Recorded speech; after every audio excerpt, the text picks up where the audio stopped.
Hello, my name is Hannah Arinitwe, and I'm the founder of Young and Branded. That is the latest, newest podcast platform in Uganda. As a mainstream journalist, most of the times we have very boxed conversations basing on the kind of shows you do or the kind of work you're reporting about. So I decided to create my own platform, Young and Branded, to have a lot more flexibility in the conversations that actually touch the young people directly, especially those who are starting in their journey. That's why I called it Young and Branded, for the young people, not in age, but young in ideas, young in determination, young in energy. And I'm super excited that so over 100+ of the young people have joined us today. And I'm excited, even more excited, to host them in the near future to share their stories and share their experiences and journey as they move ahead to chase their dreams and do whatever it is they dream of doing. When I talk about starting early, I mean chasing your dreams from the very set on go. And for me, I think as a journalism student, it has continued to grow more and more.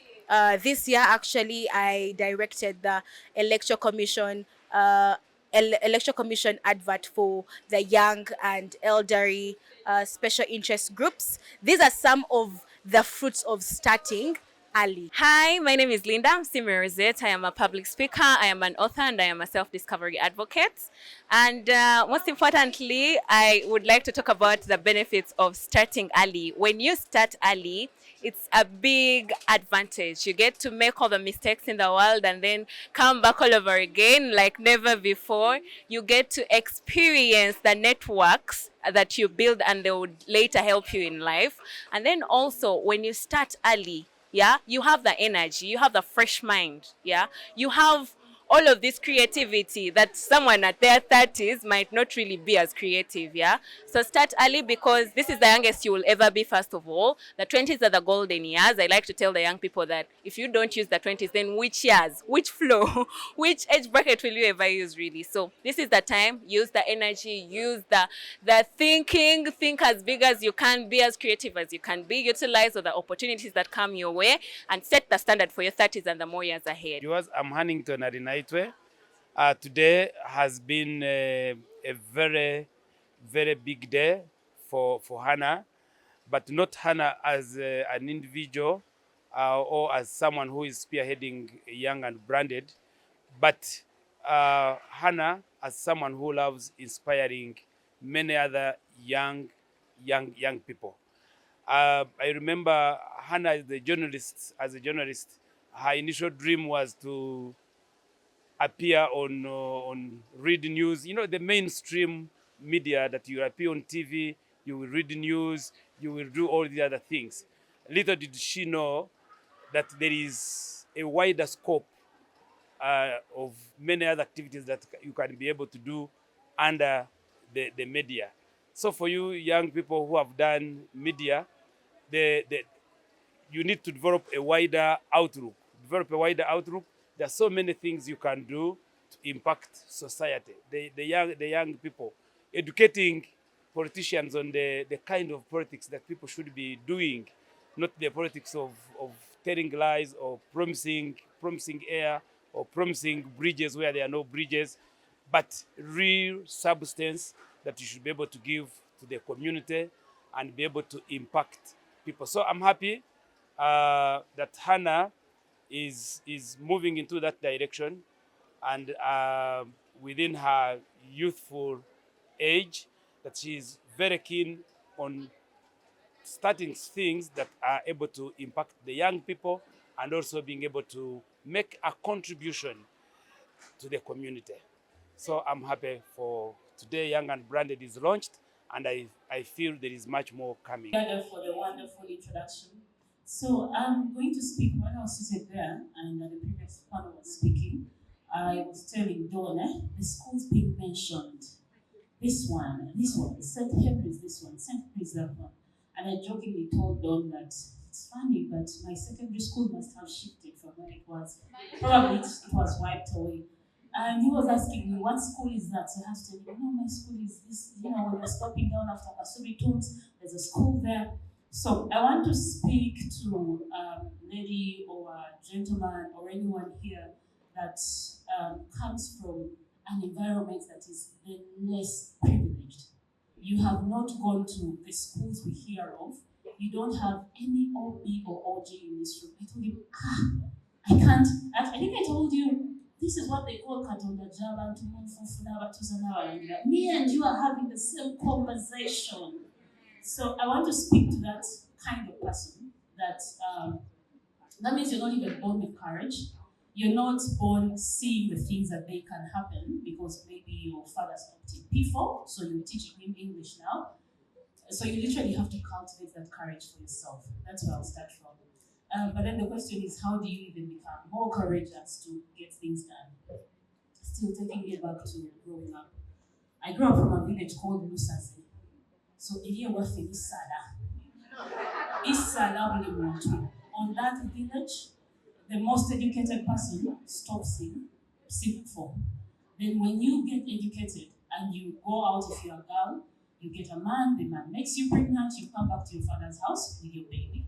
If you are a boy, you go out, you start to work, and then after things fail, you come back to your father's place quarters. These are things that I started to see when I grew up. Like, you become spiritual, you're like looking at trends happening in your community. Like, why did this happen to this person's daughter, this person's daughter, this person's daughter? That right now, when I grew up, I even told my father that everyone at home, as soon as they finish senior 6, they should leave this village. Past 18, if you're still here, you Sala. That's what I realized. I was looking at all the trends that were happening, that people Sala. So I'm trying to drive for a point that sometimes you have to look at where you're coming from, and you cannot go back there. You can't go back. You can't go back to failing, to looking for what to eat. You can't go back to the fact that you could also be the same parent whose child has to teach English. You could be the same parent whose child has to give money. Because one of the reasons why we struggle in Africa is we have a lot of debts. Because our parents did not do enough. So you make your 1 million, you have to pay for your siblings' school fees, you have to give your father some money, you pay a cat home, and you have to survive on that 1 million shillings. So if you think about all of those situations, my friend, I don't know if you need someone to motivate you to get courage. Like, when you think about where you're coming from and the things that you can get out of if you wake up every day and get that thing done, that's enough courage that I need. John Patrick, when people see you in your nice suit, they think you've always been confident, you've always been courageous. Is that it? I think for quite a while, yes. Let's wrap it up. Yeah. But one thing is for sure, Hannah, I must credit you for setting up a space like this one, and for each and everyone who has spared their time to be here. It's a very beautiful place to be, and I'll tell you honestly, when you reached out and you talked about starting early, I felt like that's, I think, one of the biggest secrets to each and everything that I've probably put my hands onto in my entire life. But most importantly, what I thought I would share, when I came here, you guys are such an amazing audience. The energy that, we found in the room, our parents being in the room, we saw some young people in the room. I have changed my entire approach. I'm going to go raw on my real story and everything I've done in real life.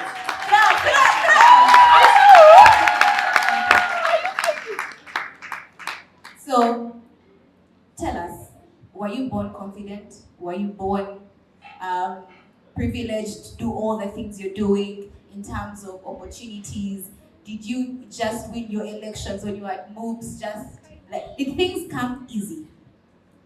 Okay, so I think where I really like the theme starting early, and this should be a message to each and every one of us. For me, if I could just point out one thing, for example, public speaking. Yeah. So when I was in primary school, I'll use the public speaking and I'll use the French language. And when I was in my primary school, there are so many things that we always asked to be a part of or things to do. And for me, I remember part of it was sports, the other was MDD. I did so much of MDD. I am a serious traditional dancer, by the way. It has just been a while. DJ Samaganda, please. But what this helped me do, and why for me at some point I am telling you, and the message to you is that you're not doing too much, but you're also on a journey to discover yourself. And the message to you, the young lady who talked about having been on radio, doing this, doing the other, that is the journey of self-discovery. Because you're doing those 10, 15 things, that's when you know that you are actually the best at 2. So it's supposed to allow you to be mindful and know that, okay, I'm doing all these many things, not to end my life doing all these many things, but to discover myself. You must have that courage to also attempt. So I was happy to join MDD, very happy to be a soloist, a dancer. What I did know that was actually building in me was the confidence to be in front of people and be confident to look you in the eyes and talk to you and share with you an experience. That was primary school. When I went to SMPMEDIA College, Subi, I found MDD there. And they thought, okay, fine, who can be a soloist? I said, I can be a soloist. Come into the MDD competitions. As we were starting that, then they said, but even a soloist, you can't just stand there. A soloist must dance. So the soloist began to dance. And then the trainer said, no way, you can't be a soloist. You're now going to be the lead dancer. And for some reason, that was the story that took me to MDD, into becoming the president of the MDD club in SMART, and so many other things. But where that comes from is also another unique story of the French language. Like you might have heard, I am now a lecturer of the French language at MOOCs. French has really done so many unique things for me. But when you look at what that journey is like in the beginning, in primary school, I hated that language, I must be very honest. It sounded very foreign, it was very complicated, but my teacher always had this, if you know the French bread called baguette, it's the long bread that she brought in front of the class. And she would say for everybody that gave me a response, I'll give you a slice of this bread. Now I hated the language.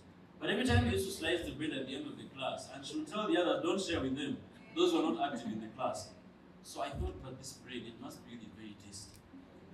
I chose to take that step. And just because of that curiosity, I started to pursue the language. All through, I found the language in SMART, got a scholarship to go to France and do my master's. The story is long, but this is where it ends up. Those humble beginnings of starting early have a build-up effect. Because when you start early, have you ever noticed that the benefit of starting early is that you can also fail early? Yeah. And when you fail early, you learn early. Yeah. And in that advantage, you become a wiser person than many people who see things at a distance and think that's not worth trying, so I should not try it. Lastly, I'll talk about public speaking. Truth is, we had this discussion before. Each and everybody has those nerves within them when they want to try out something new. But it takes a bit of craziness for you to get some things done. You must appear crazy, you must be bold enough to be seen as mad. But I remember in my secondary school, I went into that school, got some confidence from my MDD, a bit of sports, and I vied for leadership in class, then timekeepership. When I was a timekeeper, it was always the head prefects and the top prefects that used to speak on the assembly. And one time a brother head teacher came through and said, but you people, all the other prefects, what happened to you? Each and every assembly, it's only the head prefect, education minister who speaks to the students. You don't have any message for them. That was the first time somebody spoke to me and I felt, oh wow, this is my message. I remember going to the library, going through some, as a timekeeper, what else would I talk about? Timekeeping. I got my message clear, got my notes, and that assembly, when I gave that speech, I remember, he knows the tradition. Every time all ministers and prefects were done, the head teacher would come in and give the conclusive remarks. The time I spoke, the head teacher called off the assembly and told the students to go back to class. And I thought I had done something very, very wrong, because I wondered why he did not talk to us that day. When I asked him later on, he told me, you spoke so well, I didn't feel I had anything to add. That message of encouragement for me, it has been a build-up